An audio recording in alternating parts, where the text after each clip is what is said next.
Ibang balita mga idol, idineklara na bilang National Cultural Treasure ang Sual Watchtower ruins na matatagpuan sa Barangay Bacuwen. Tinanggap kamakilan ng lokal na pamahalaan ang pagkilala mula sa National Commission for Culture and the Arts buhat ng makabuluhang epekto nito sa kultura at kasaysayan.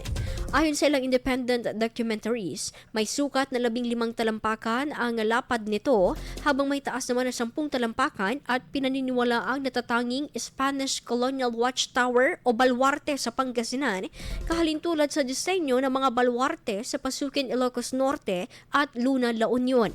Tinaguri ang parola sa Portuguese Point ng mga lokal ang naturang estruktura dahil sa lumang lighthouse na nasa taas ng talampas base sa imaheng nasa talaan ng pambansang aklatan noong 1900s. Sa ngayon, bakas pa rin ang natirang bahagi ng baluarte sa Sual. Matapos ang deklarasyon ng NCCA, posible na nga magsimula ang inspeksyon upang makita ang kondisyon ng estruktura upang matiyak ang proteksyon at pangangalaga dito. IFM News. IFM News. IFM News.